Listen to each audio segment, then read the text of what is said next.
a symphony. Track lights glowing like stars, chasing dreams in racing cars. Fuel, burning speed unreal. Courage is the driver's deal. Roaring louder than the crowd. Legends rise, fierce and proud. V8 veterans, heroes of the lane. Race in our blood, feel the octane. Fast as lightning, chasing the fame. V8 veterans, remember the name.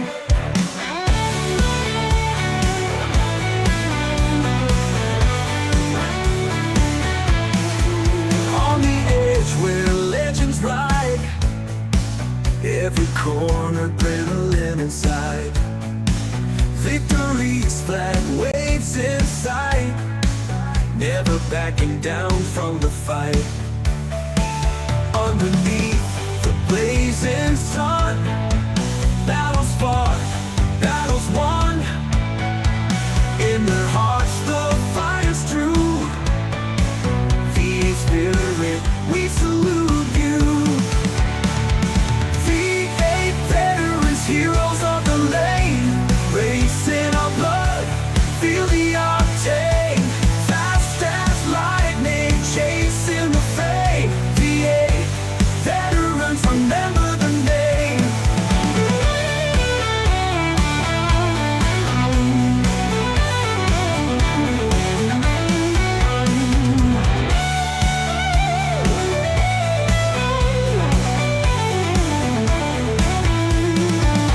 Underneath the blazing sun, battles fought, battles won. In their hearts the fire's true. V8 spirit, we salute you.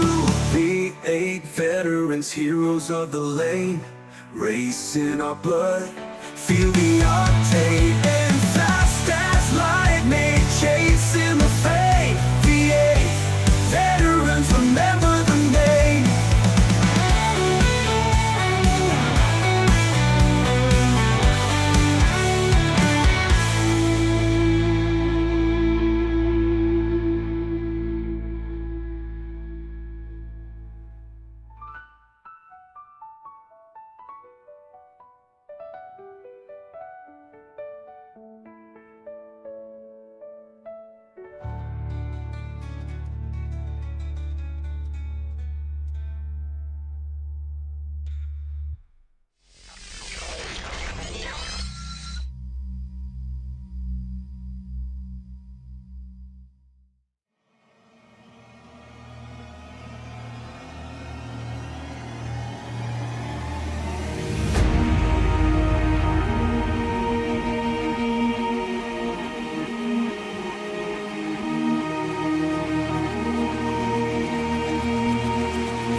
through it. So But yeah. we should get a lot of material out of you today then. Evening, everybody. Possibly. Here we are for round 3 of split 3, obviously. Joining me tonight, I've got one and only Zippy, Adrian Zeal, and of course Mark Dials here to keep me company. How's everyone's week been? Not bad. Recovering. Yeah, just work. Just checking with the guys on YouTube. I presume you can hear us all, that sort of thing.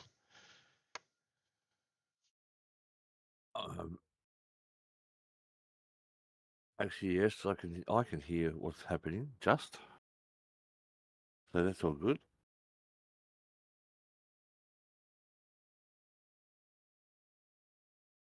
Right. Should we take a look at a track map or something? Eh? I have to say this wasn't a great track this week. I didn't like it much, but then saying that, I have only been here, I think, once to race. I can't be 100% sure of that. Either that or a safety car. Yeah, I remember a few seasons back in Split 3 racing this with against all the Jimmy, Wayne Shepherd, Jamie Peters, and what's his name? Scott Perrins was really good on this track as well. Yeah, and it is the home of the first win for John Van Rey. So I'm expecting big things from John tonight. Yes, okay.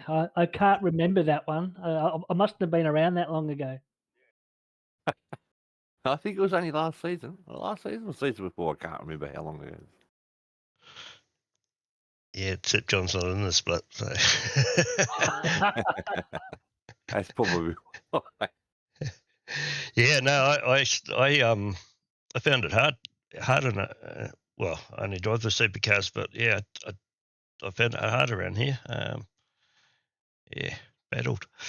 Well, I found that you could go a different gear. Instead of going in third, you can go in fourth and still get around in a fairly good time without chewing up and losing control of the arse end.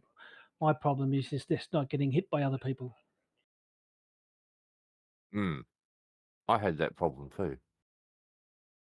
Yes, but it's a good track. It's a fast track. First corner, you really don't know what to expect. But yeah, it's a nice, fast, little flowing track. It was nasty with people coming out of the pits there too. You always sort of felt like if you ran it all wide, you were going to be into them sort of thing. Yep. Correct. So I've got no idea how to pronounce any of those other names down there. I was just hoping if we left the picture up there long enough, we wouldn't have to pronounce too many of them. But, yeah, I'm not even going to attempt that. My German was how horrible back when I was going to school in the 80s. No, you'll notice I deliberately haven't tried to pronounce the track name, but yeah, no, there it is, people. So I think we'll just put that away and go and have a look at the grid. Yeah, that sounds good.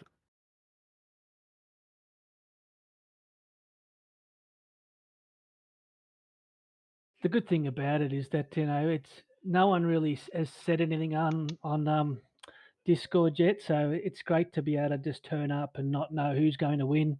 Whatever that, it's awesome. So you can just get to see it basically as if it was live. As long as Will Munro doesn't win, I don't care.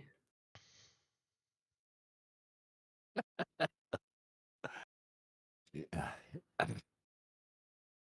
No, it was a tough track, I think, for everyone to learn. Oh, we got Ray Smith on pole, followed by James Boardman.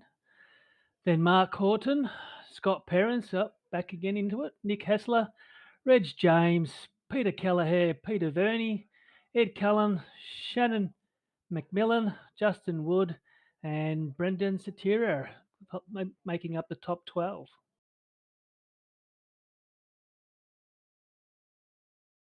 And 13th, we had Andrew Galley, 14th, we had Aidan Rice.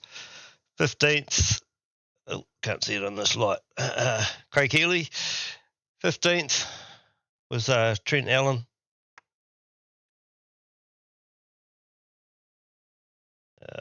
What did we get up to? 15th was Trent Allen. 15th is Craig Healy. 16th is Trent Allen. Oh, there you go. Yeah, 17th was John Fillingham. 18th was Scott McKenzie. 19th, Mark Dial. 20th was Matt McMillan. Yeah, I was very surprised to see Matt that far back. Yeah, and John Fillingham. I think this is his first race for the season, or is it his second? I'm not sure, to be honest. I think it was his first. I don't remember seeing him Easing his in the way previous back in. rounds. I just moved the board up for us. All right, Andrew. keep an eye on this guy. Jeff Eddy in 21st. Followed by Great Whit call. Munro. Well done, Will, you made it. Andrew Rushworth in 23rd, and Andrew Johnson, woohoo, 24th. 25th was Wade Reynolds. 26th was Roy Clark. 27th, Mike Eo. 30th was Matty Hughes. 31st was 31st is actually our pace car driver, Yep. Todd Delaney. Race Race control control. was Bruce McLeod. Michael Power, I presume, didn't put a time in. Not sure on that. Same with Mike Corralift. These may have been pit lane starts, I'm not sure. Jason Chin, of course, was a safety car driver. Daniel Sheriff, possibly no time. Same with Dave Galley and Chris Zopovich. Superchich. Yeah, he's in the just shout out to the race control guys and the pace control guys for No, they suck, all seriously. their effort. Followed by 38th is Dave Galley. Senior. Yeah, I think I covered those ones. Yeah. So The Daniel Sheriffovich, he jumped into the wrong split. there you go. That explains that one. Yeah. Bit strange that Roy Clark is so far back, and the other guys must have got a pit lane penalty from occurring points, I'd say. Yeah, there was one pit lane penalty for this season. I think Roy just had a bad run through quali. Interesting call out is that I think 30 drivers were covered by a second, so it's just ridiculous. Yeah, Just it's shows you how tight certainly certainly close split, that's for sure. Yeah, I think the new track too, and I'm not. I won't say new track, but not a lot of you supplied the vets. Caught a few people out.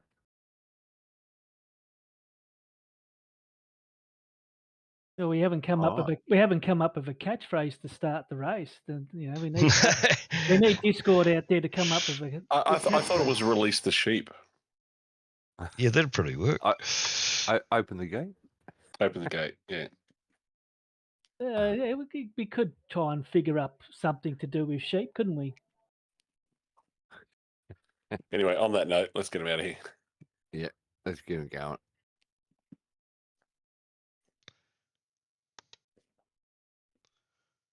Righto, off we go.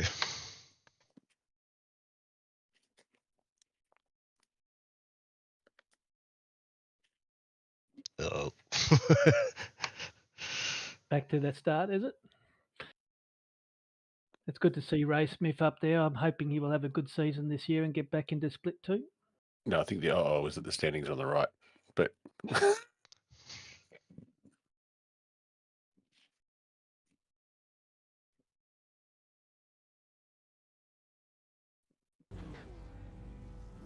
There we go.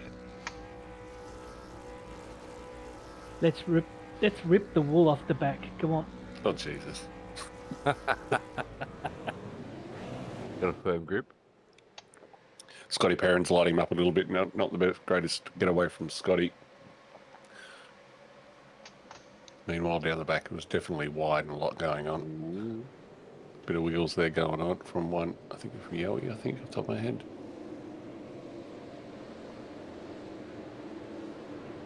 Lots of respect shown. Mike Korolev uncharacteristically down the back as well. Just behind Roy Clark.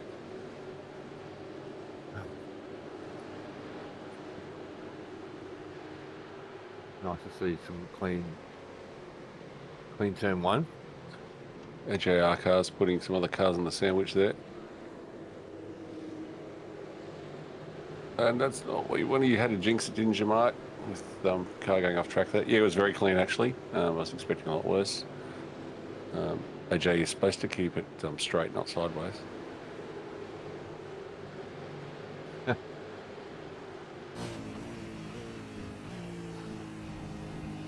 Board with Pete Kelleher sitting in behind Nick Houslot. So Pete having a good run as well. And P5, P4. Yep, already moved up 2. Shannon McMillan, already up 4. Yeah, Shannon got a good start. Even Ed Cullen. Right on, Ed. Yeah, it had a good one. Yeah, I'm surprised Ed moved up a couple of places on the opening lap. He usually takes it really, really easy and loses a couple of spaces, but yeah. I think one of the professional racing coaches, he said his normal, oh, Pete, no, not like this. Or kept it off the wall. Unforced error, unfortunately. That cost him at this early stage of the race, 6 or 7 places. Yeah, so the coach, Ross Bentley, he basically said the goal for the start should be not necessarily to gain, but not to lose.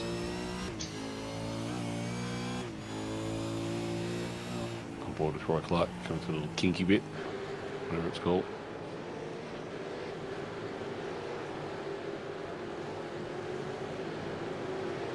I don't think anyone's pitted yet. The one piece of advice I did get from Scott McCune in his little session on Monday night was that the black line that they have on the track there, which is like a guide, was really more for Formula One style cars, high downforce, so it wasn't really something you followed, and I managed to sort of take that on board and got a half decent laps out of it. Roy Clark going in. Roy Clark coming in early. Must be a jump start penalty, I'm guessing. So you're talking about the rubber line, Mark? Yeah. Oh, I had to say it. He's actually incorrect. That rubber is part of the dynamic track, and the cars actually driving on the track put that line down. So that line does change depending on where the cars drive through practice. So unfortunately, what he told you was incorrect. I think what he's talking about is if you basically go to a track, if you're setting up a session and you put track state to 100% and it puts a default line down, that's what he's talking about. But in our sessions, we start with 0, we rubber it in, so it's actually is the traffic that's been put, the rubber's been put down by the cars in session. So in other words, then the line through the practice week was no good. Yep, that's definitely relevant. So if you just go track state 100%, there's a default line down. Yeah, that's just some random thing they've put down. I'll probably follow the racing line actually. Trent Allen making a move. He's up, looks like 9 spots, followed by John Fillingham's coming back into it, getting the field, up 6. Yeah, John's having a good run as well. Good consistent driver, John Fillingham. Good consistent driver. Pete Lemmay's got a good run there. Oh no, which turns into a bad run. Bulldozed. Not necessarily. Like it's, yeah, I'd have to put my race control hat on and go have a look. I'm not sure if that was called in. But remember, you have to leave room on the exit. So one thing you saw, I know I saw a couple of times close hand in the Bathurst 1000 was when cars would not leave room and the driver just holds the space they're entitled to, and then contact will happen and one of the drivers will spin. So definitely something where we have to go back and look at it. Yeah, I just saw a replay of it. It looked like it was just a accident. But then again, I'm not race control. Oh, I am race control, so let me check the sheet. See if that was called in or not.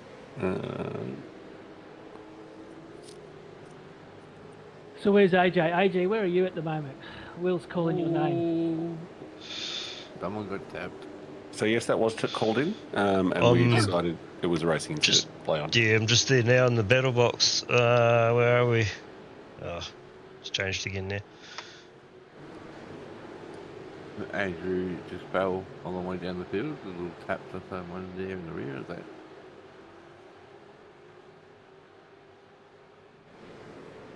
Did you catch who the car was? Yeah, the Galley boys have great car control from all that dirt track experience. Fortunately, won't save you from a lot. Won't save you from a lot break though. He's just cooling the tyres down, isn't that right? Yeah, that's it.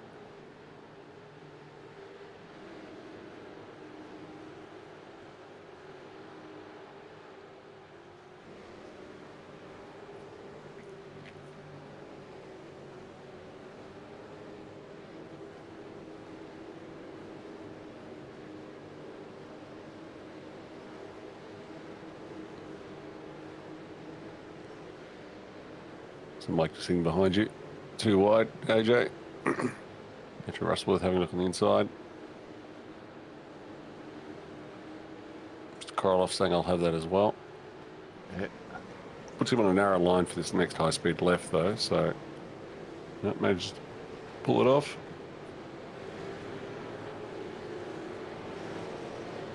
That's a great high-sweeping shot.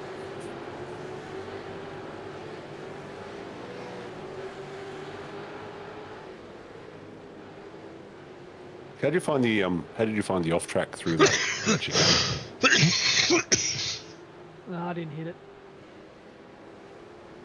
No, I don't. I didn't get any off tracks until late in the race. Actual off tracks. I got hit more times than off track. I did it a few times in practice. I have to go back and replay it to see why. Could take a fair bit of it though.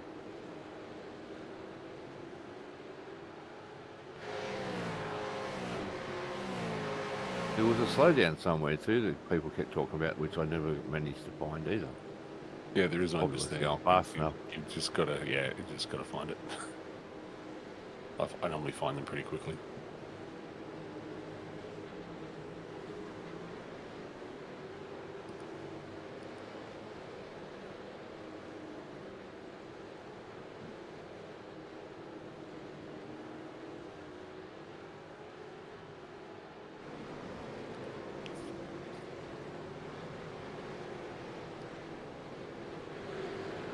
Like up 8. Still trying to party his way through.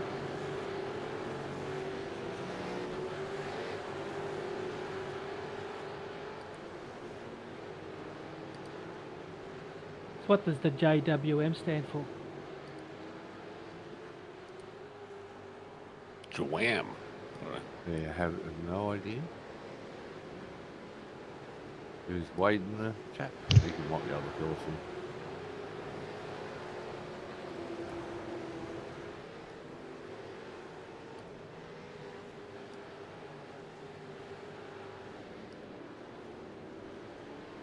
Oh.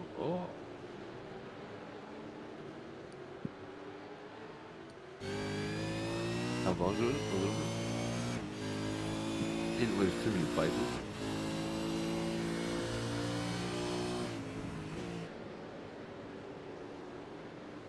If you can look at the picture behind him, it'll probably explain it. It's in his headshot. Jam. Yeah.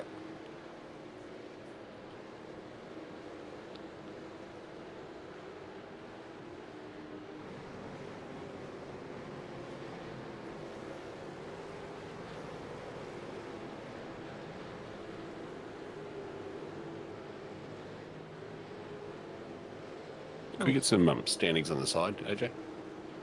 Yeah, how come Scotty Perrins is down so low? Did he have to do a pit stop or anything? No, it's from that contact that he had with Mr. Vamay. So basically, Scotty got spun and had to wait for the traffic to come back and come in cleanly.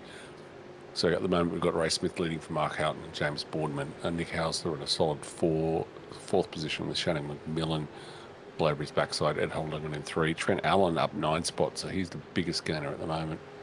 Yeah, Scotty's down 20. Just looking at that and buried in the thick of it. Just ahead of this battle pack.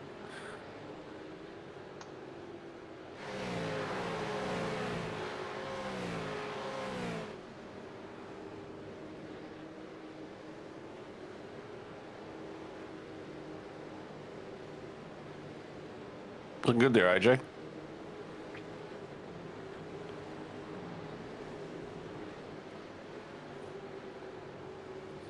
Still alive, Andrew? Yeah, mate. Just trying to remember why I'm on this list. Oh, he's on the cheat sheet. That can't be good. No. Michael Yeo's made a few stops, a few places. Jason Dunn's made a few places. So I think, let me have a quick look at my list. John Fillingham's where we want to be on around lap 9.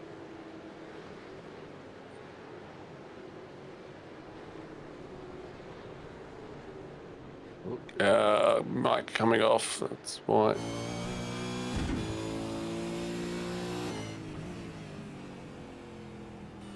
Yeah, so John and Reg having a bit of battle. So Reg coming back. Was it his second week back? I think it was. John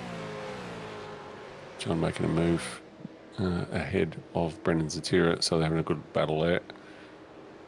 So a couple seconds back for Reg, who has just had an unfortunate spin and rejoined in front of John.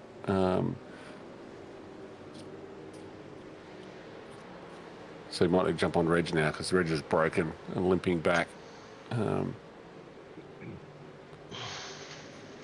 AJ, just jump on Reg. He's like, I'm trying. Yeah, so Reg has lost 5 spots already. He's got a very broken car at the moment. I got him down 9. Yeah, so he's broken front left suspension, so he's got a bit of a train behind him as he's trying to limp back. That'll teach him to go away on holidays. No, it's an easy mistake to make. Said someone who made a very small mistake at Bathurst whilst in P2 yesterday.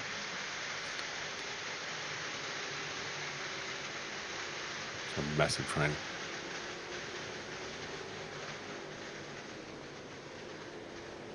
Uh-oh. Oh.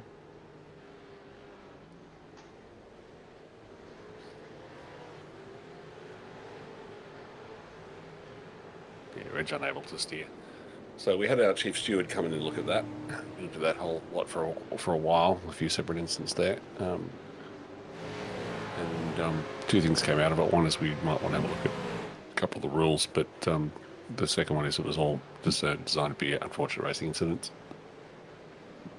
Did we call a safety car or? No. Everyone kept moving. I'll keep my thoughts to myself on that one. Yeah. Mark and I had a chat about it afterwards. Yeah, I do apologise the way I entered the route afterwards, but It's I right, was it's completely understandable. quite unhappy about the whole thing.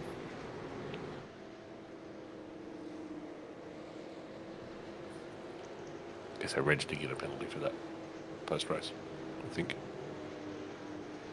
What was it? Let me double check before I say that. So Reg got a penalty for the contact with John.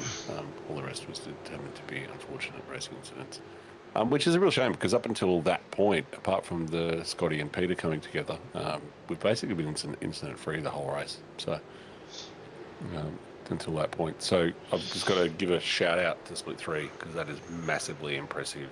Everyone's just being respectful with clean racing. So a massive shout out to everyone.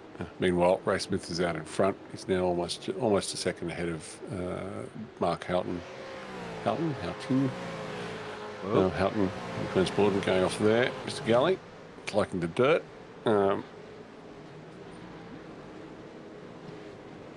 God. Trent Allen up 10 spots. Yeah, just Down looking at looks. McMillan up 5. Yeah, this is definitely the battle we'll be watching. I can see there's another one developing around Pete Kelleher, Matty McMillan, Justin Wood, and watch up to it a bit. But yeah, Mr. Korolev, Mr. Power, Mr. Reynolds all going at it here. I think that's one of the unfortunate characteristics of this track is that it very much lends itself to not providing passing opportunities. No, watching split one the other night, and yeah, Scott Gamble was correct. You know, sort of, there's a couple of spots down at the main straight where you can try and outbrake someone, but otherwise it's just sit and wait, and hopefully the guy in front does a mistake. So I think this is also I'm just going to share some personal experience from the weekend because I finally got back behind the wheel. This is where fixed setups, I think, sort of make that situation worse. So one thing I really noticed on the weekend around Bathurst is we had very much a high wing setup to make it super stable over the top, whereas a lot of cars were running a low wing setup. And what that meant was, whilst we would or catch 1.5 seconds across the top of the mountain, we couldn't put a pass in up and down the hill. So we'd basically, very unfortunate. Does he hold on to it? Yes, he does. Well held. Yeah, well held. We had to also well held by Wayne. So basically what we found was the cars were behaving very different strengths and weaknesses around different parts of the track, which obviously made for good fighting and frustrated co-driver on my part at times.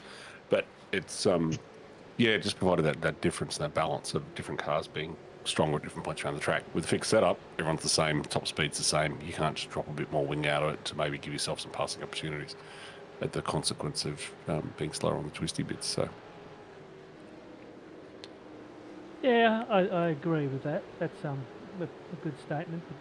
But the same thing is that now we're relying on driver ability compared to cars. So Setup ability. I like that. Yeah, 100%. It's interesting too because I've been having some chats over it and with all the track discussion about to come out, or about to put the draft in. I'll chuck it in tomorrow actually. I'll submit the draft schedule to iRacing for next season. It's the fixed versus open debate, and the guys in the supercars community, for the officials, they hate the idea of fixed setups, whereas that's almost the backbone of vets. So it's interesting to get those two opposing positions. Yeah, it's a tough one, eh? It's probably one we're going to have to start looking at too if we want to try and have some sort of use of rain when the Gen 3 comes out. You sort of can't really rely on a fixed setup, can you? Yeah, of course you can. Of course you can. It's in fact, even more so, right? It's just you drive what you got. It's not really any different. I think one thing which I sort of noticed the weekend is, again, how much dynamic track adds. Because my car felt very different, and as the track cooled, the setup really came alive. But what was interesting is it like if you everyone's running a setup in the rain. Now, if you know the race is going to be static, so it's going to have the same amount of rain through the entire race, that's relatively easy to set up for. If you don't know if it's going to have rain or not, or how much rain, or you make it actually dynamic and let iRacing choose, like say spotty rain, then that becomes a different thing. I think with vets, the best way to have rain come would be fixed setup, and either it's known early stages, it's known well in advance, but then towards the end, having those changeable light rain, but wet, dry, and throw a bit of randomness into it. The reason why is because that then opens up the when do I pit, what compound am I on, changing wets to dry strategy, which would add a whole other element. But it's just something we'll have to experiment with. It's certainly going to be a big change. Pit entry by Mike Yo. Yeah, relatively short race today, and I think if you're down the back and buried, I think undercutting was definitely something to think about. As was slide. Is that a slide cut into the gravel?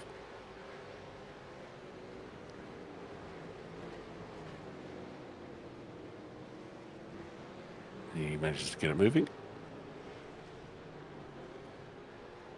Ray Smith still got the lead. It's very tight up the top.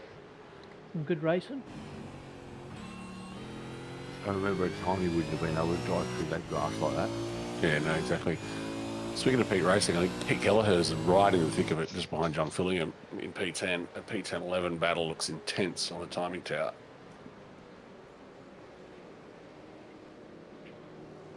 Joey coming out of the pits, rejoining 24th. So unfortunately, that didn't really put him into a clear spot. Nick Hausler up at one spot, or two spots actually, up to P3. So he's made a pass somewhere.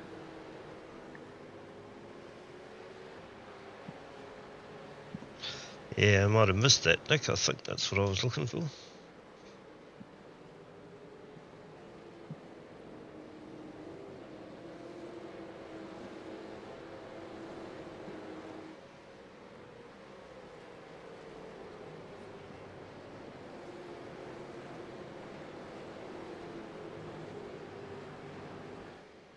Mark, were you already a lap down at this stage? Yeah, I pitted after I made contact with Reg. I went straight in and put some fuel in, put some new tyres. Probably knocked off the fast repair too. Yeah. But yeah. So, Moses Will and Michael Power jumping in for their first pit stop as well. I say probably because I don't turn it off like everybody else does, because I know that if anything goes bad in turn one, then straight back and get it. Yeah, it's a hard one, that you tick it on, tick it off. Sometimes you get into pit lane and then you realise, oh shit, I've used it up. Yeah, I must. Yeah, I mean, it will only use it if it will only use it if you got damage. No, if you have it ticked and you come in, even if you're not damaged, it will still use it. No, it doesn't. Right. It's only if you've got damage. But the problem is, for example, at Bathurst, I had probably 20% of optional repairs every single pit stop with the wall scrapes. So that would have used up the fast repair, even though the car felt fine. So that's why I always turn it off.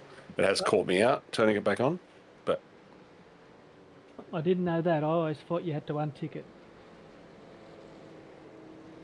Trent Allen doing well, moved up to third spot, and John Fillingham up to fifth spot there, doing really well. Oh, rotating. Yeah, a bit of nose to tail contact occurred there. Hope I didn't give him a moz. No. Matt McMillan up 14 spots.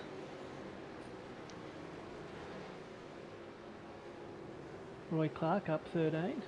And that was falling the off 21. first of our pit lane penalties.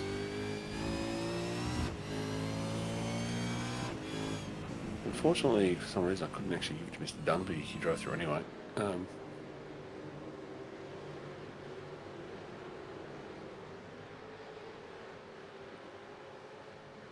Oh, Jeff Eddy doing well, up 12 spots. Well done, Jeff. Bit of Yeah, an Jeff had a good AGR. night. What's there? Where's Andrew?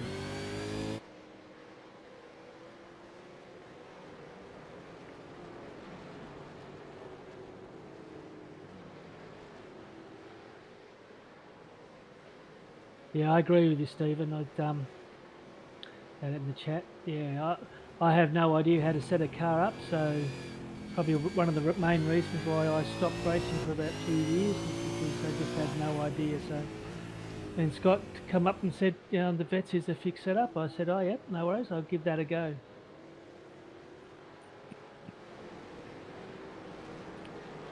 Yeah, I don't think for a second that vets should change to a non-fixed setup. I think there's enough racing out there to have you know, open setups that you can, you know, get your jollies from. One thing that's interesting that I noticed by seeing a couple of forum chats that there are a couple of people that actually sneak into the vet sessions in watch mode to grab the vet setups to use them in officials. So it's a bit interesting. Yeah, I raced the Supercar New Zealand League this season, and I mainly used the fixed setups. Yeah, it makes sense if that's what you used to, just to run it all week. I was going to say it would be nice to be able to adjust roll bars and stuff. I remember someone this weekend said, "What do you mean I can adjust my roll bars?" It's like, oh wait, it's not a fixed setup. I can change it on the fly. So they've completely forgotten about that. But I think even that might probably go away for Gen 3 because I don't think they're adjustable in the actual real Gen 3 car. So that won't affect vets at all, but it'll probably affect officials a bit. Yeah, Jeff Eddy having a great run, now up in P4. Obviously, the pit stops have playing out a bit, up 17. AJ up 19. So did the boss pull out the team orders at this point? No. Jeff had it all over me this week, that's for sure. I was almost on my PB in quali. I was 0.2 off it. And I thought, oh, at least that'll be good enough to put me in front of Jeff. And all of a sudden, he put a blinder in quali and started 3 spots ahead of me. And he went forward when I was going backwards a couple of times, I think. He must have sold a few more Harleys and been on a good mood. He had a ripper race. He actually said on Facebook today he wanted to join us in the broadcast tonight, but 3 o'clock in the morning was a bit big of an ask for him. 6 o'clock on a daylight saving Sunday is a bit of an ask. I look outside, it was nice and sunny, and I'm thinking, what the hell? What? 6 o'clock already? Yeah. We got Luke in the chat confirming that he uses the vet setup for all his races. Yeah, it makes sense. Especially if you've got the same track for that week. Yeah. The only thing I do miss, which I did enjoy again on the weekend, is if the setup's not doing exactly what you want, to be able to make a couple of tweaks. Whereas I wanted a bit more turn-in, so I just made a bit of a toe adjustment on the weekend, and that made things much how I liked it. So it'd be nice to be able to do a little bit of individual tweaks, but yeah, no, fixed setups is definitely the way. So another ding-dong battle here with Trent Allen all over the back of Shannon McMillan in the WK&P car. Going on board as he's trying to hunt down Brendan Zatira. Yeah, the guys in the pits now. Jeff Eddy, Andrew Johnson, and I think I saw someone else go in there as well, Justin Wood. So it looks like Brendan pulled out. This is about a second faster on that last lap. And Shannon behind. As Nick Hausler moves into the lead. Roy Clark into P2, obviously yet to pit. James Borden and Ed Cullen also yet to pit out in front. Nick's getting that extra point. Yep. iRacing suck. They don't give you an extra point for bleeding in endurance on the weekend. I got my lead lap in at the Bathurst 1000 before I binned it in P2. Going out of the pits.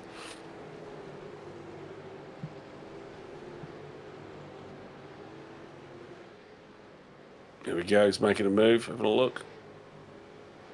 Brendan saying thank you, but no. Oh, Shannon going a bit deep. Has the rejoin. I reckon that'll be a slowdown. What do you reckon? Let's definitely get some grass out of the front splitter. On board with the Godfather now.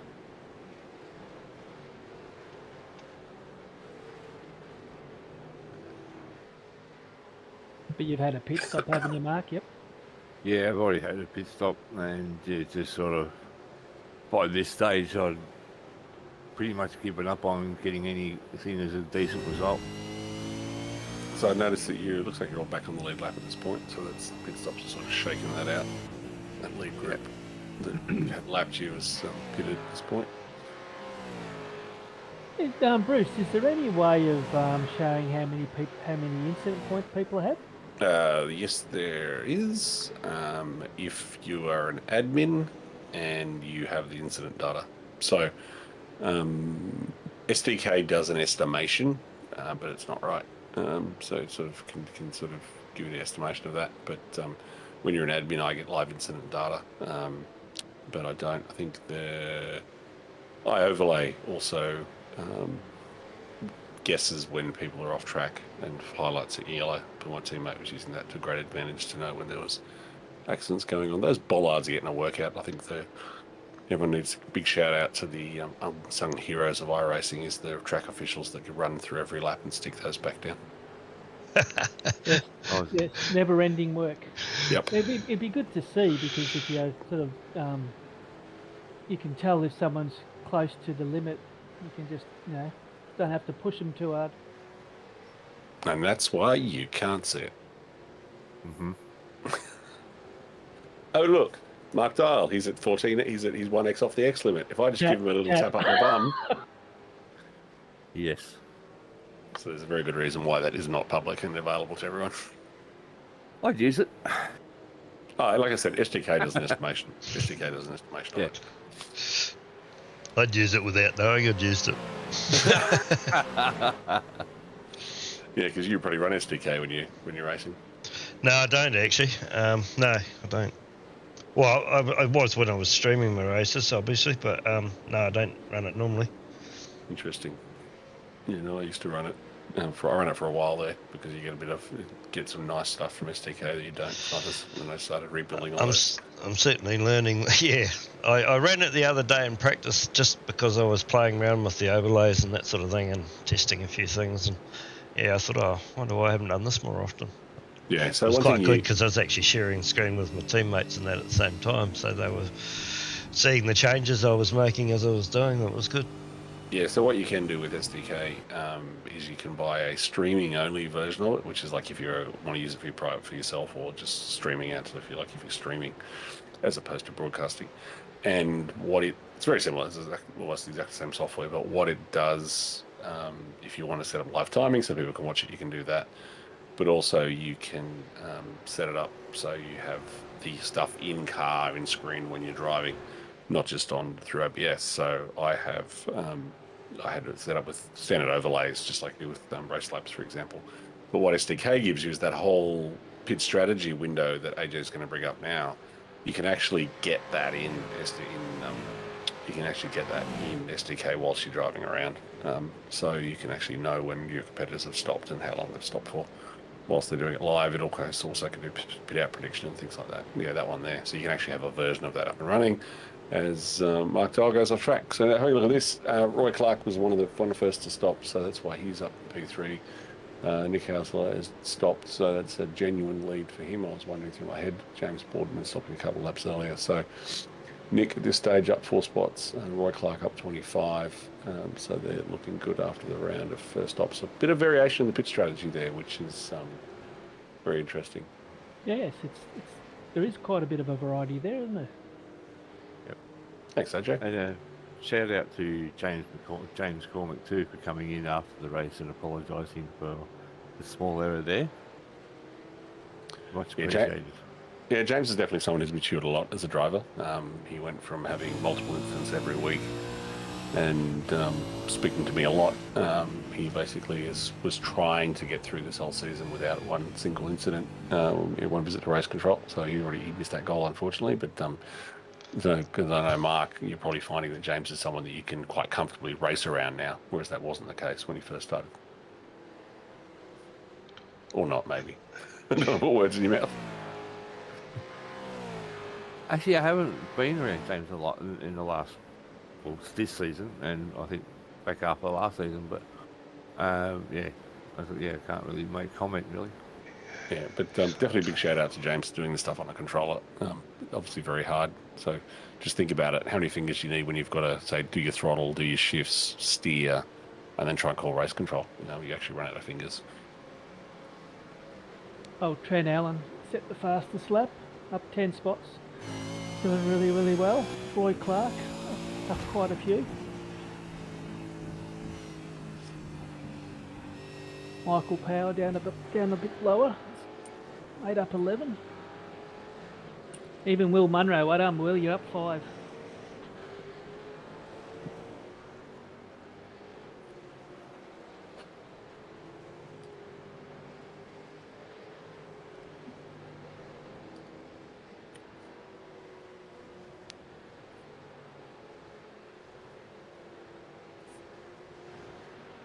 Jason Dunn's got a new livery. I'm used to him being blue and white. Yep. Chief Eddie up 5 at this stage. Mick Power up 11. 6. Yeah, just went up one then, yeah. Another one, I mean. So it's Nick out to a 9-second lead at this point. And Ed Cullen up to P3, which is interesting as well. So Ed's obviously that good run is continuing.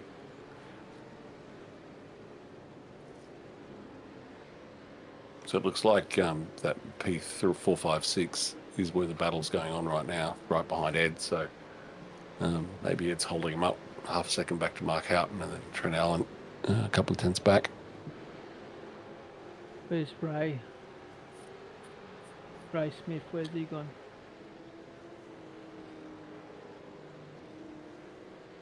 I have a feeling we're on Dunny for a reason.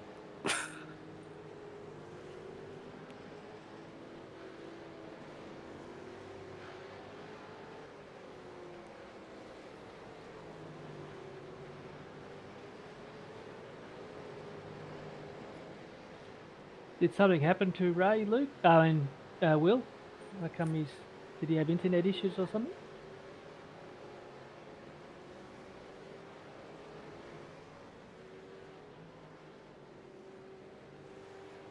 Do you have any idea, Bruce?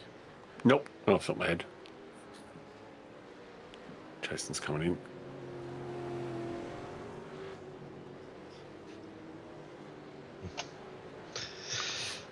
Yeah, speaking of Infinity Motorsport drivers, I had, that's why. So this is called the circular entry. Perfectly executed wheel lock and spin, easy to do. I had having a ding-dong battle with Wayne Shep and his co-driver on the Matthew 1000. I had it all worked out. I came out with a 22-second lead over them. Just thought had to stay ahead of them for one stint so they could gain a second on a lap, and I'd still be on for a podium until I binned it. That's not fun bidding it, is it? No, that was a lock of the rear brakes going up Mountain Straight. Oh, speaking of locking the brakes, Marty Hughes working hard not to go into the back of Mike Koroloff.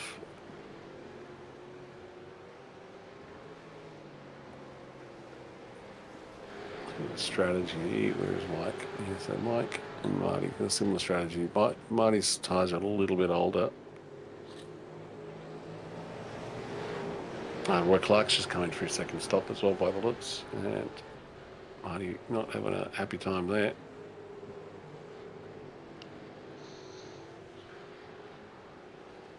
At least there's plenty of runoff at this track. So far, keeping the safety car driver asleep at the wheel. It's always a good race when you don't have to call the safety car. Unless you're trying to catch up. Yeah, at least the not having safety car doesn't screw people's fuel calculations. Hey, Zippy. No, that wasn't what happened to me. My running out of fuel is what caused the safety car to come out. Yep. I found out why that was. That was because I had a spotter, and because the spotter clicked on the crew chief, my iRacing crew chief never told me how many laps I had left. All right. And my spotter was having internet issues, so he didn't know that he was being crew chief because he was only new to it. So that's the reason anyway. Oh, well. And I'll never live it down. Speaking of spotters, there's got a new team member coming in to Shadow who's not going to actually start driving till next season. So he is going to probably come in and start spotting for the boys on a Thursday night, so they can fight over which split gets the spotter.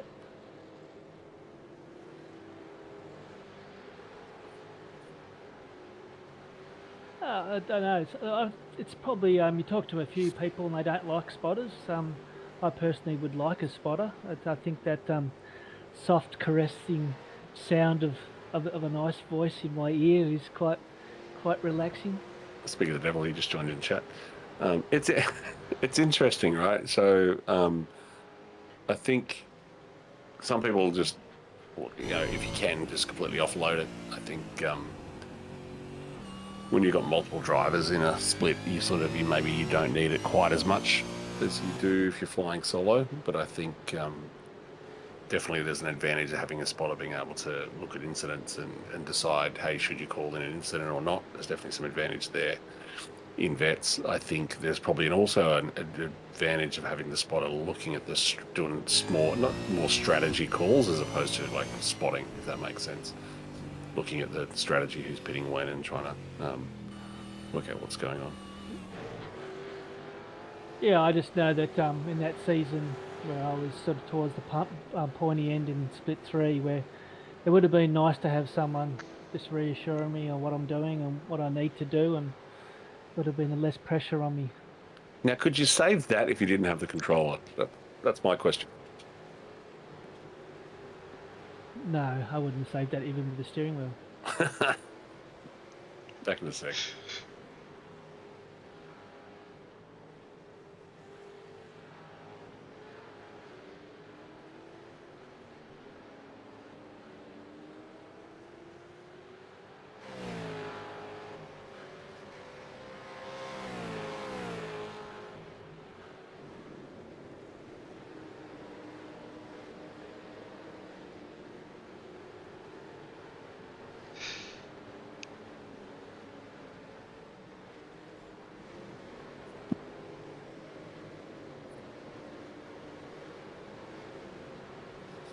Got the Andrew, can we get the pit You're board up? addicted. Really? Definitely addicted.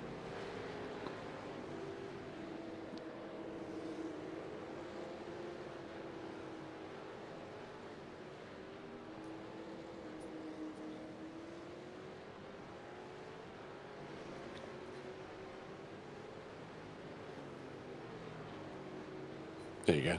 There we something- go. Cool. Is there something in particular you want to look at, Zealy? No, I just want to see that we've got Roy Clark's made his second pit, so he's got them out of the way. So has Mr. Smith in P32. It actually also says that in the battle box now, how many stops they've done. Interesting. So it looks like Aidan Rice is running the longest on that set of tyres at the moment. So what are we? We're at lap 29.55. So thinking about that second stop. Maybe hoping for a you boys hoping for a safety car at this point? Mark? Yeah. I'd I already wouldn't given mind up one. on getting one, I think. Sliding again, the controller.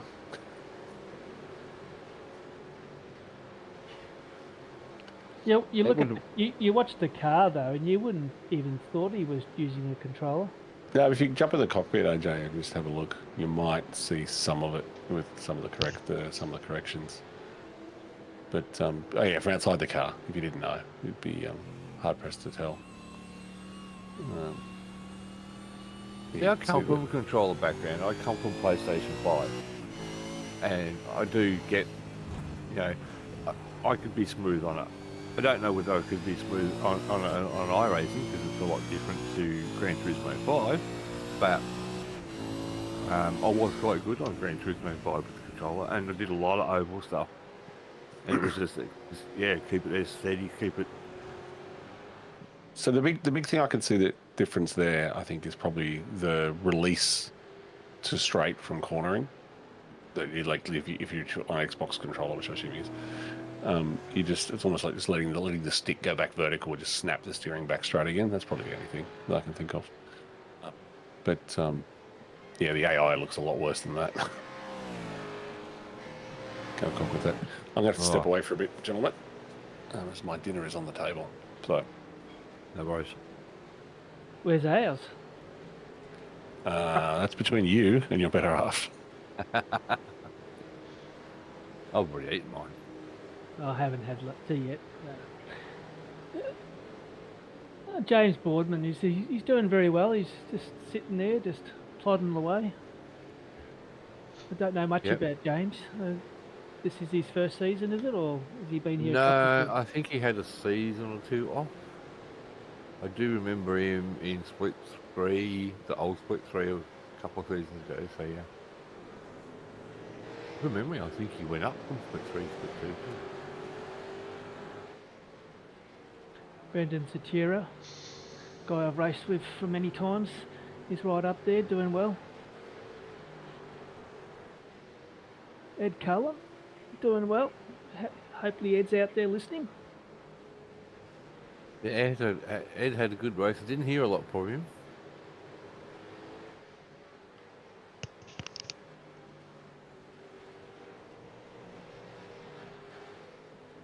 Every pit stop I heard a cigarette lighter, but yeah, that's about the only thing. Oh, another one.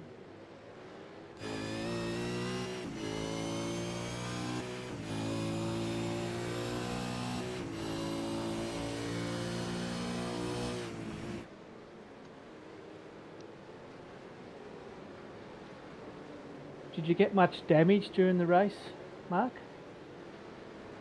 The first one, I don't really remember how much, because faster pair went straight in. The second one, I don't think I got a lot off that one. I don't think it slowed me down any. Yeah, I didn't have my fast repair turned on in the first stop, and I was surprised when it sort of held me for a second, but I never actually saw how much time it cost me. But I don't think it was much. And then I've got a button that I pushed when I was back out on track, and that said that there wasn't any damage. So if there was some, it must have been pretty small. But I know I touched a couple of cars in the first couple of laps, so I presume that's what that was. Yeah, it doesn't take much to turn the faster power off. You know, a couple of good whacks on a couple of the curbs, and it will take it away and fix up whatever. Yeah, that's why I turn it off manually, and then if I think I need it, I use it. But I was surprised that it had any damage at all, because it didn't feel like that driving it. Oh, another. Oops. Very slippery on the outside of that. Seen a lot of that in Split 1. Yeah, it's one of those tracks where a few turns where you could just lose the rear end and go straight into the wall. But otherwise, it was I found the setup compared to last time we raced here to be quite quite comfortable. Nice little tap of the fence. He's not parting the seas at the moment. Like I said last week, he must be in trouble with God. He's done something wrong, hasn't he? Yeah, he's still up 5 though.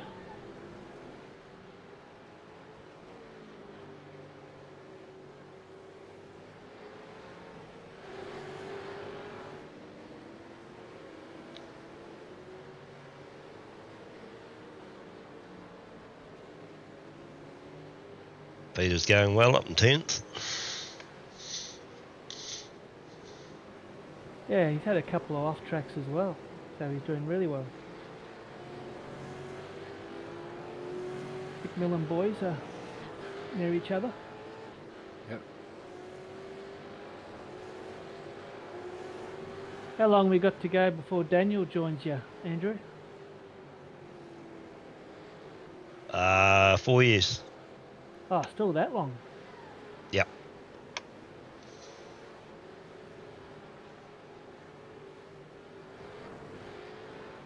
Hey, that's a Hang on to it, Pete. miss turning. I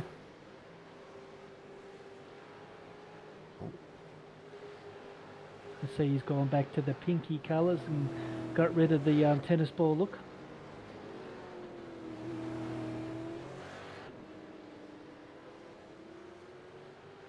It might have to take some more John Van Ree influence to get that changed.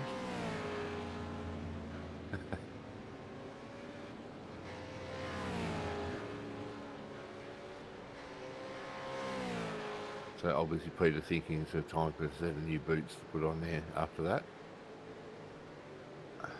Yep, 21 laps to go. And what a nasty pit exit that was. It is absolutely horrible it was. First gear, I've almost had to sort of floor it to get around.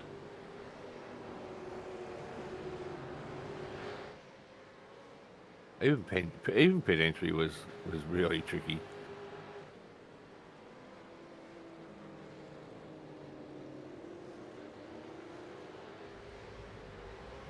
Oh, another wiggle out of that last turn.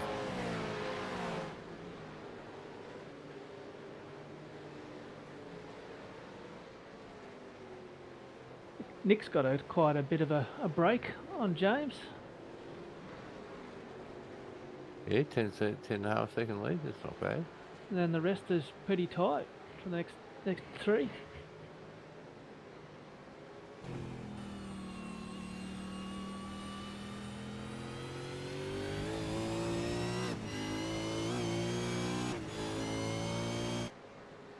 look, Ed in the pit lane.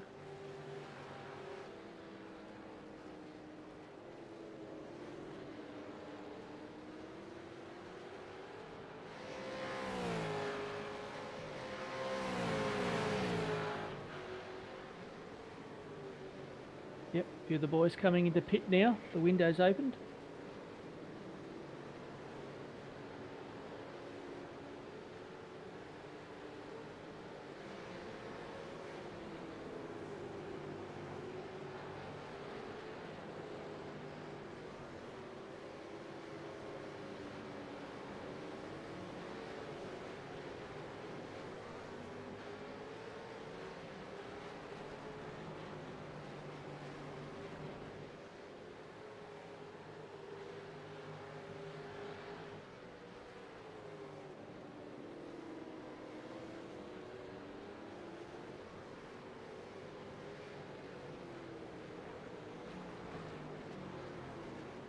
Will up 10, doing well, Will. Chasing Jeff Eddy. You do have to ask though, Will, what are you sorry for? In your little ticket in there, you've got to be sorry for something. Been on track?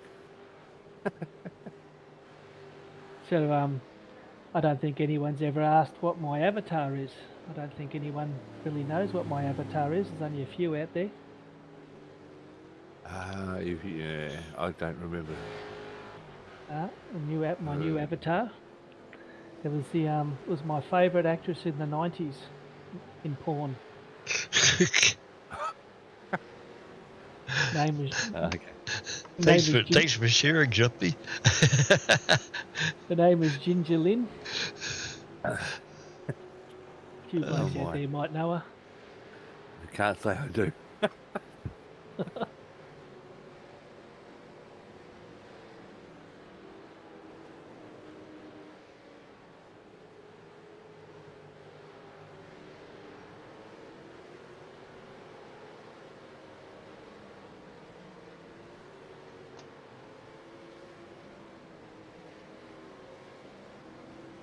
I think each of the Shadow guys have got something on the inside of their rear wing this week, this season, thanks to our resident painter, Brett Fisher.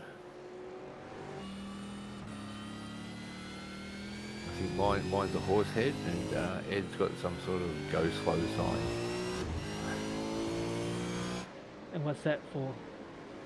Because he's slow. Okay. Why is yours a horse head? It's to do with the Godfather. Oh, okay, on the pillow. Yep.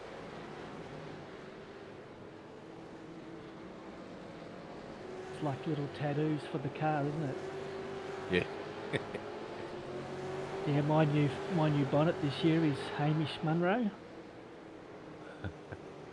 He kept sending me messages and pictures of Will to say, put this on your bonnet next season. So I said, well, I thought to myself, bugger it. I'll put a Hamish on it. Yeah, I did see that on the broadcast overnight. He wasn't too happy about that. He's got a season to get used to it. Nick in for his second stop.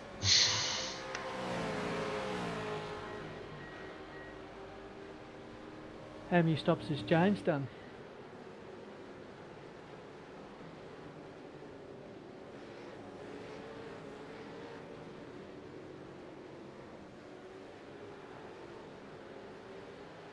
Only one at this stage. Yeah. Oh, he's just coming in now, is he? Oh, no. No, I'm just seeing it on you've got it on there, 1-2 stops and all that. You've got all that information there, Andrew. Well done. Yeah, I've been playing around with a fair bit with it all this week, but still a bit to do yet.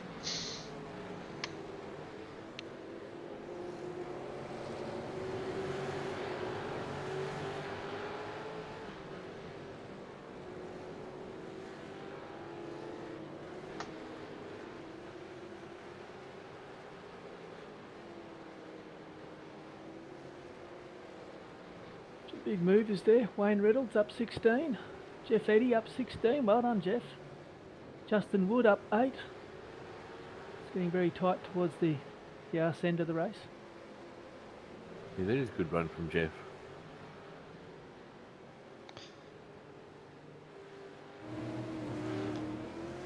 Where's Roy Clark coming? Surely he's making his move. Crashing Oh, there through he the is, field. top 11, yep.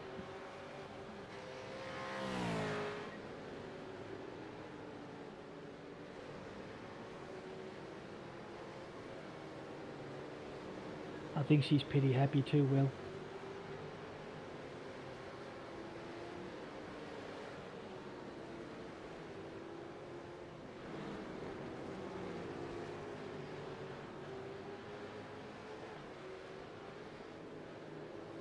The driving standard is really improved. I said it, I think, last week, but that's even over all 4 splits. I remember when I first started doing Long Beach, you know, most of us was hitting the wall about 400 times, and if you actually could crawl over the finish line, you got a top 10. So it's so much better now. Yeah, it certainly has improved quite a lot. And I think, you know, everyone gets in and does a good amount of practice to work on their craft and that. Well, you're looking at all the names there that I've raced for many seasons. You know, all of them except for Will Munro could easily fit into Split 2. And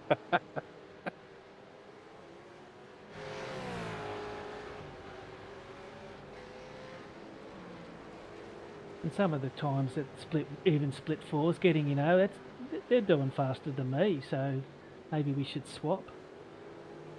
Maybe Will's looking to go back to Split 4.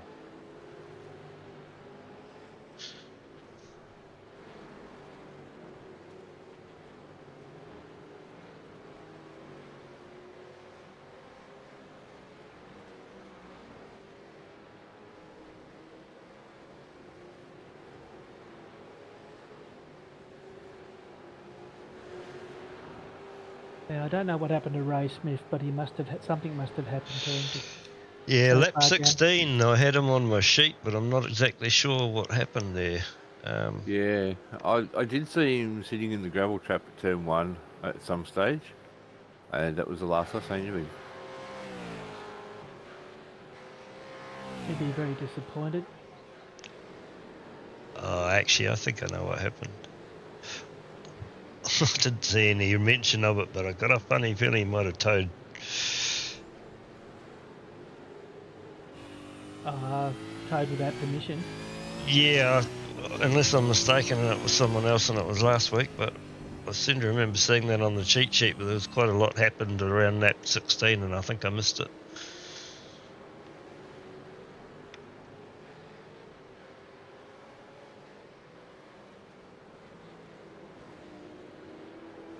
Well, I hope not, because starting from the rear grid at Long Beach won't be much fun.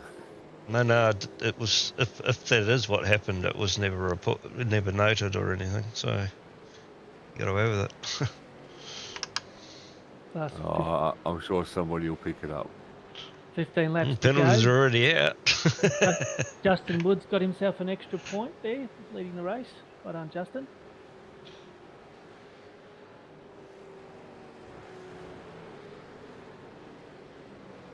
Mark Horton's into 3rd.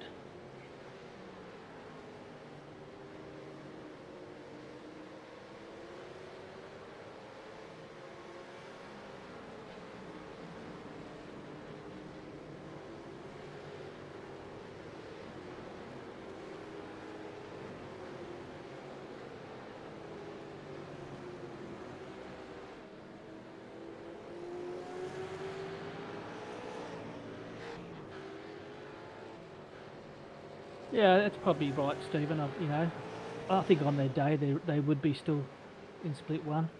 But I watched that Uran in Split 4, and his time would have been in the top 7 or 8 in Split 2. His qualifying time. It's just unbelievable. Yeah, I think he's going to jump majorly next season. I think they'll have a good look at that one. Yeah, for sure. Here comes Roy, up 14 now. I wonder who he's paying to get these spots. He's got to be paying somebody.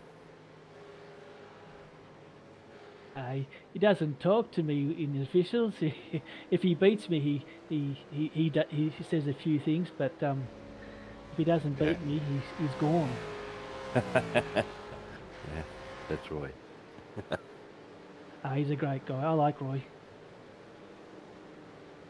Yeah, he's fun. Yeah, You can he's stir him. definitely a character.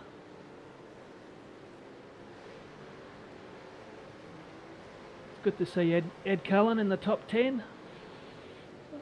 Yes, good result for Ed. I think he was quite happy to be up there and not back down with some sort of incident. Nick Hessler's got the top spot again.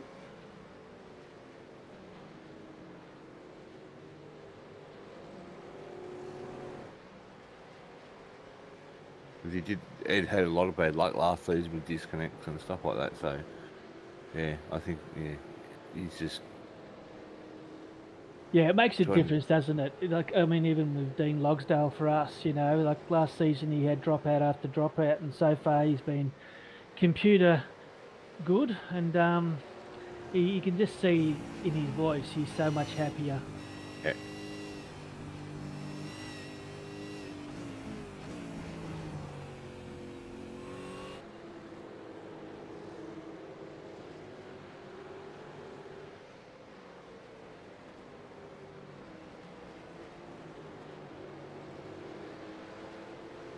Did you guys take on the mountain on the weekend? No, I was going to partner with Luke, but Luke had his kids wanted to spend some time with him, so I said that's cool. Yep, that's fair enough. Yeah, I decided to give it a miss too. I was sort of still getting over this flu I had sort of 10 days ago, and still getting my head around doing this broadcasting too, so I thought, nah, just don't take on too much. I'm looking forward to we'll be racing Bathurst for the New Zealand stuff on Tuesday night, so I'll probably have to go and do a practice race tomorrow night, I think, because I haven't been at Bathurst for a long time, actually. It has been a while. Yes, I've never raced it in Vets before. I missed that week, yeah, I haven't raced it at all in Vets. Yeah, dragged our guys into doing a session. We did the 5 o'clock one yesterday afternoon, mainly due to the Perth boys wanting the later start. So, we did all right. Our car did all right. We had Anthony Visma. We dragged him in as well. He was looking for a ride because his teammates are a little bit soft as well. So, and he did well. He actually drove us from my lap down in 3rd place to being 2nd place on the lead lap at the end, so it was really good stuff. Good drive. Yeah, good stuff. I've been close to as 5th in the big race once, and with me and Robert Crow, and come with 5 laps to go, I hit the wall coming down the hill, and then ended up having to take 8th.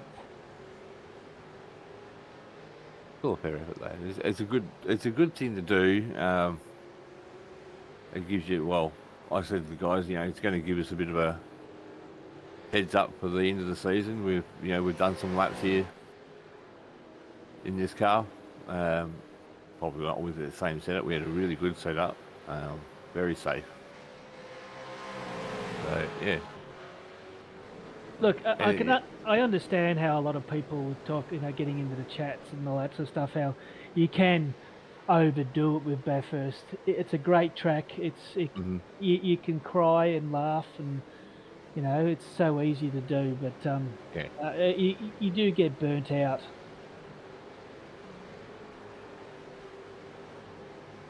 I guess. I'll do officials tomorrow night, and then I'll race it in the New Zealand League. So, and then don't have to touch it again until the last race. But what a track to bring in the last race and make people have to turn up. It's the best decision they've made, I reckon. Yeah, it definitely puts a lot of emphasis on it, doesn't it? With it being non-droppable and 300k, it's I'm looking forward to it. It'd be great. Yeah, great way to wrap the year up, and wrap up. Well, hopefully wrap up Gen 2 as well. Hopefully, yeah. Nick Hessler still in front with Mark Horton catching up.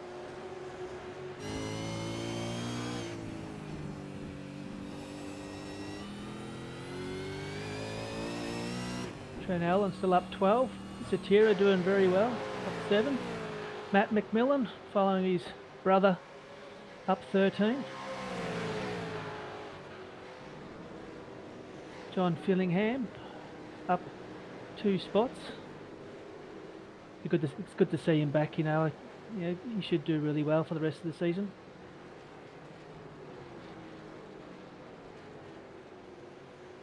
Michael Power up 12. Yeah, that's a good effort. Yeah, I think he had a pit lane start, I think. Yeah, I just didn't remember when I was reading the grid out that he was down there for some reason. But it's really good to move up 12 spots with getting through all the traffic.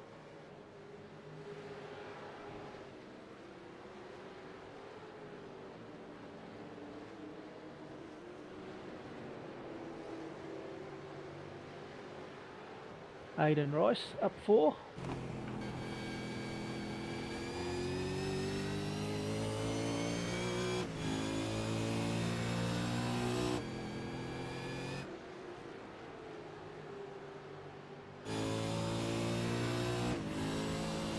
There's some close battles around the track.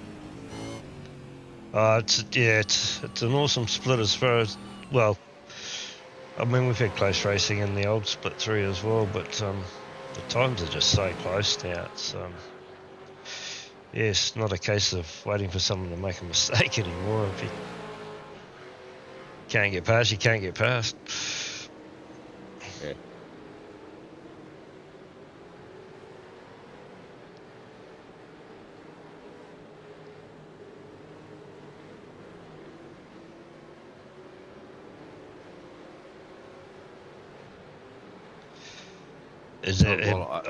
Have any of you guys done any laps around Long Beach for next week?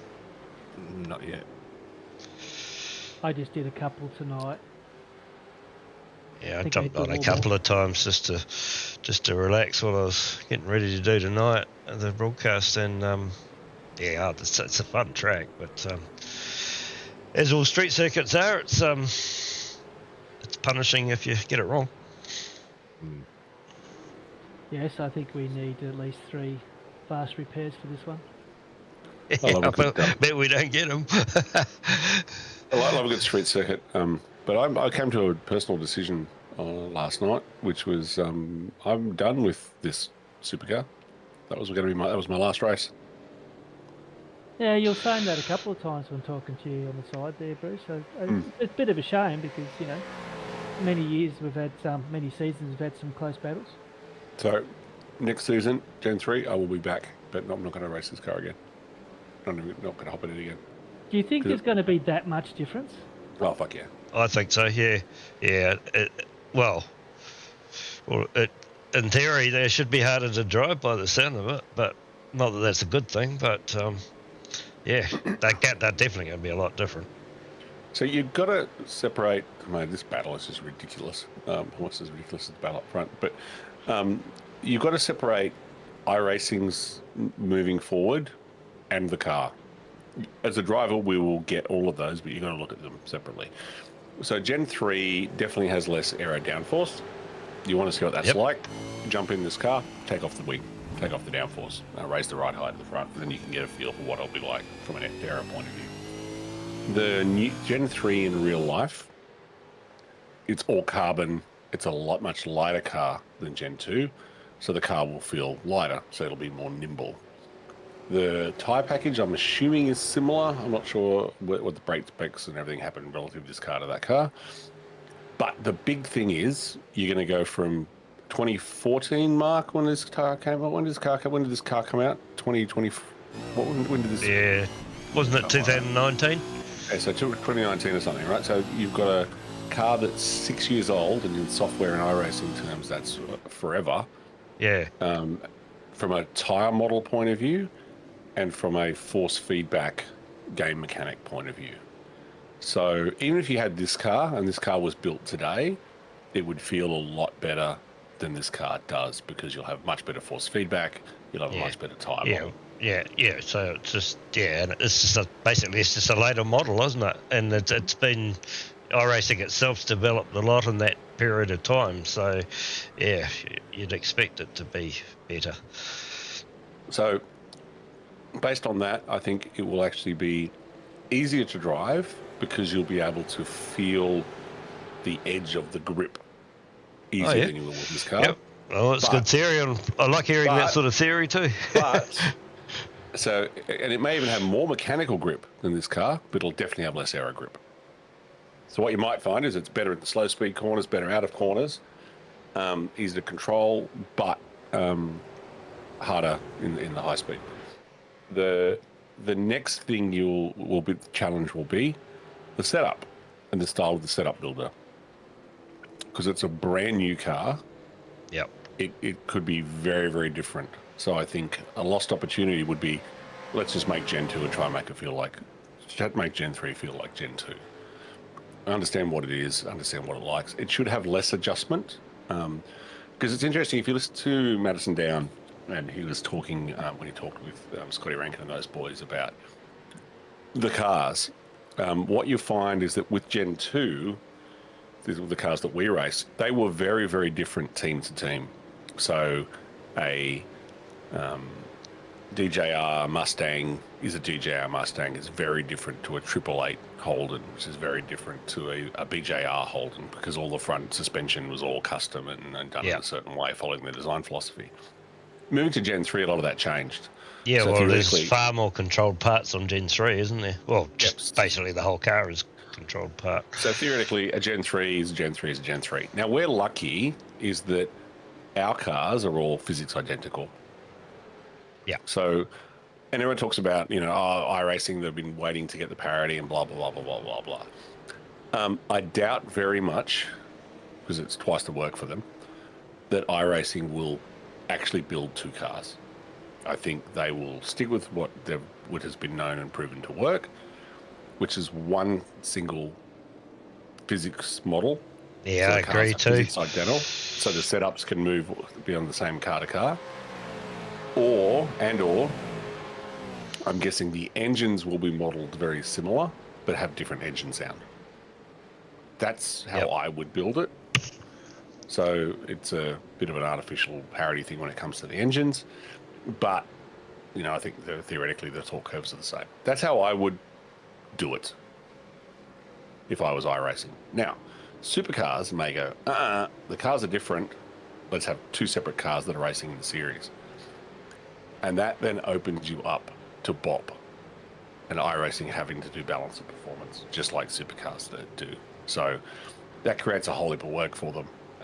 And then we don't have restrictions in vets, for example, of people changing from one car to another. So it could come down to this car on this track, this car on this track, and everyone jumping from one to the other. I hope it doesn't. I think iRacing, the way it is currently, one set of, and that also means two setups. So with that, that's right. It gets really complicated, and also, I mean, if they keep it the two cars as one model, I mean, let's remember that you'd like to think in a couple of years' time it would make it easy for them to introduce the Toyotas as well, if it's the same model on iRacing. Yeah, exactly. It's another reskin, but if it's just a cosmetic change, isn't it then? But the way they do it in the GT3s, or is there a car going into the wall in the background? I think that might be Mr. Jason Dunn. Off the top of my head. Yeah, I think Jason had a very unforgettable night. Getting back to the race though, it's Mark Horton's been gradually catching up to Hessler, and Trent Allen passed Boardman, but it's still a very close race.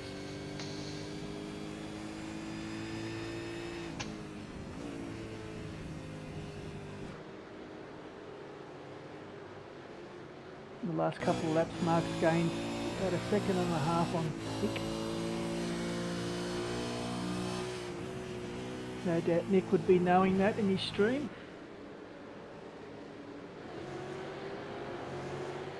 You haven't had a chance to watch Nick's stream this week. That first and everything like that. I'll catch that later.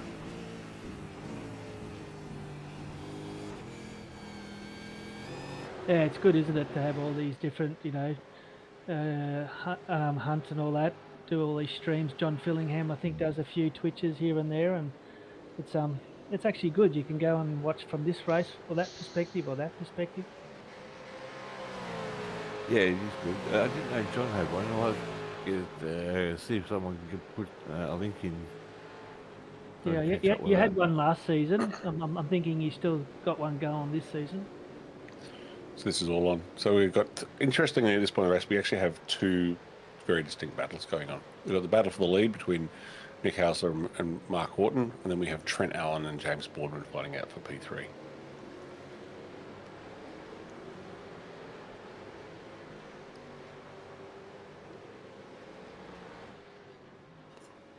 It's good to see Healy, Rice and Wood battling out for the top 10. They've been really improving as season's gone by. And then when I said that on Thursday night, I was corrected by Ed. Ed was saying, yeah, there's a massive battle between him and Craig Healy as well, as you mentioned, for P7 and 8. So we've got all these little battles, right? We've got the first two, then the second two, a bit of a gap between Zatura and McMillan, and then a bit of a gap between the other McMillan and Ed, but then there's a ding-dong battle between Ed and Craig Healy. It's always good to battle with Craig. Yeah. Here's Mark trying to get down Nick. He's got down to less than a second. You'd have a bit fresher tyres too. That safety car driver popped out for a quick smoke so he could come back in time to watch the end of the race.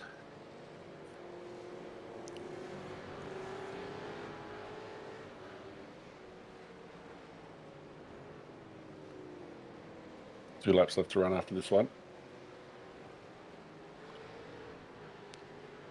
The way Hamish is said on the chat, you'd say that maybe James Boardman might be wearing different colours next week.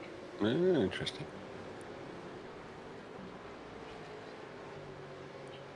Ed's got Craig all over the back of him. After the race, there was some chatter, but Ed's need to get his Commodore checked in scrutineering because it might be illegally wide.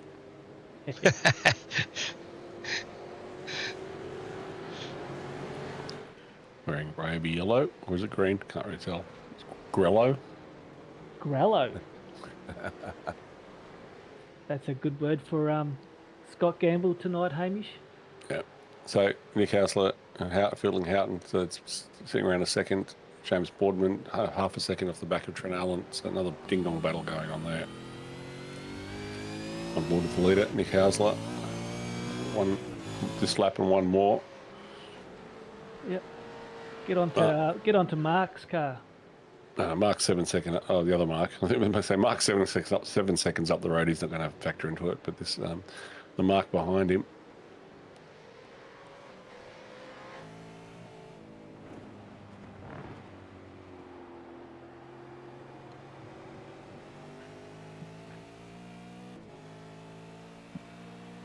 Oh, it's getting close. He's just about getting his draft now.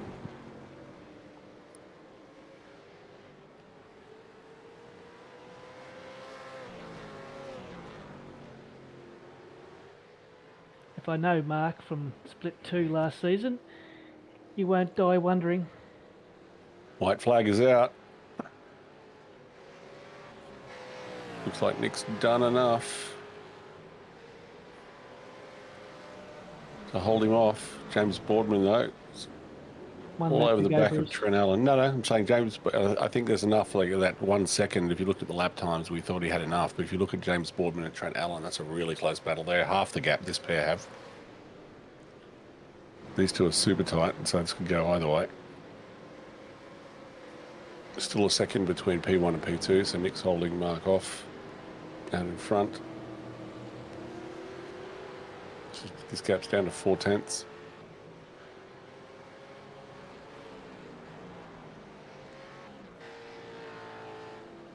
Still a second between P1 and P2 out in front.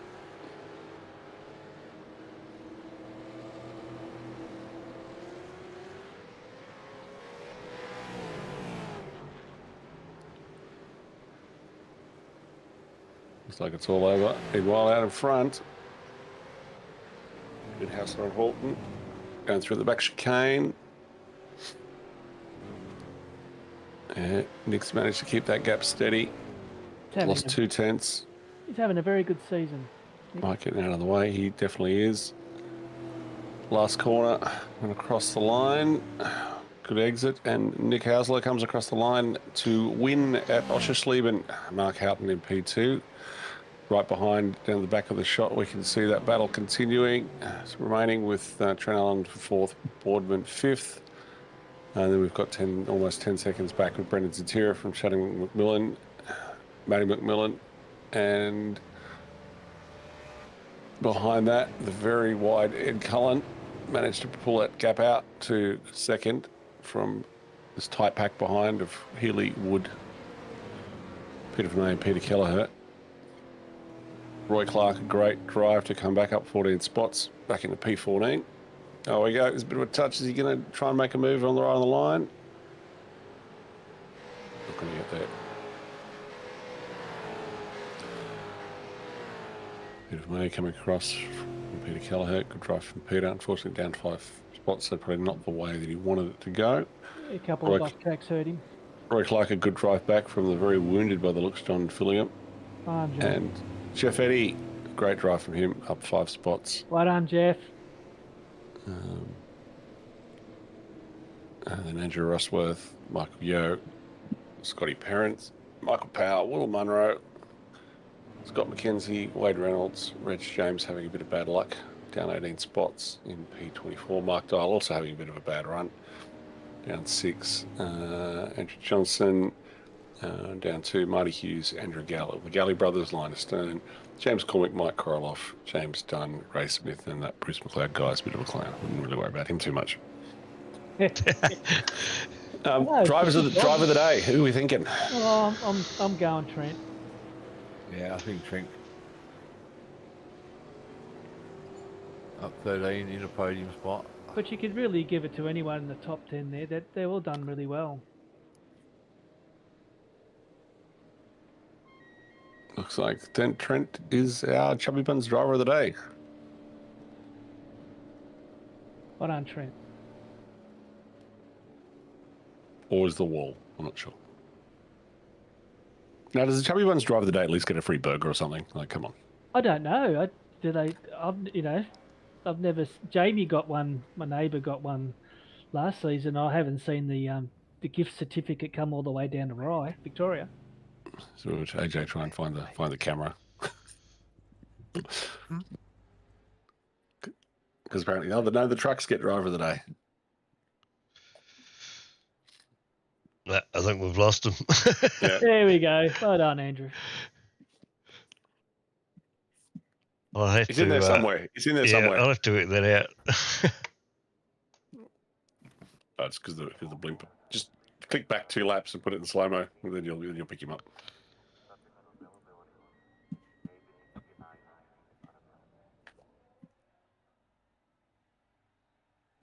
No, it was a good race by Nick.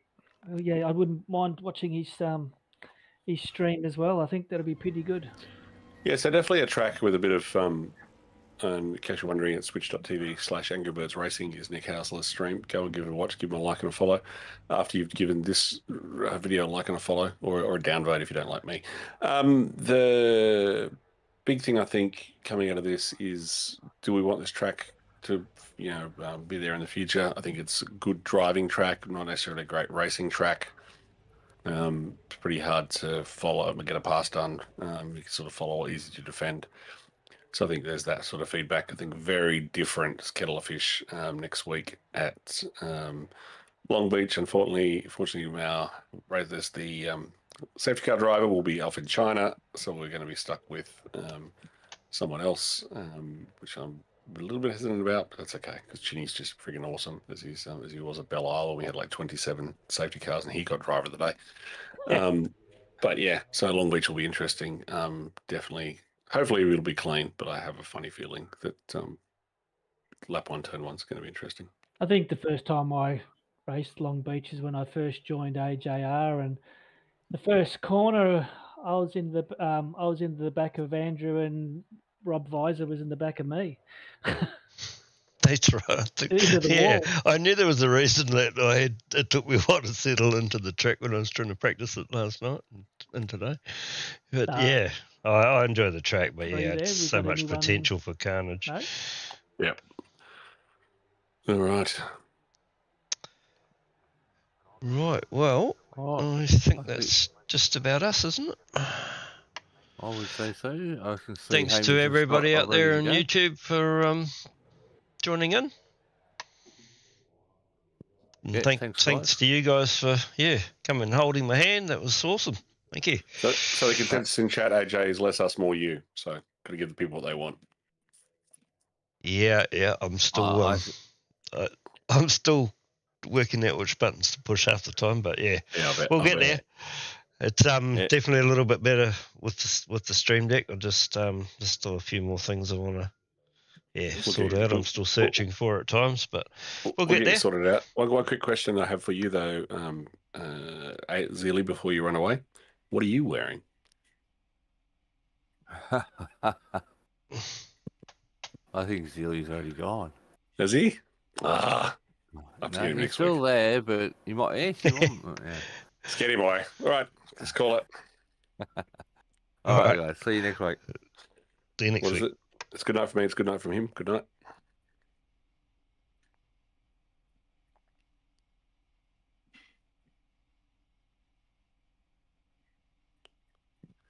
Throw to the ad, AJ. Yeah, I'm trying to find it now. Again. Scared him off. He's run away.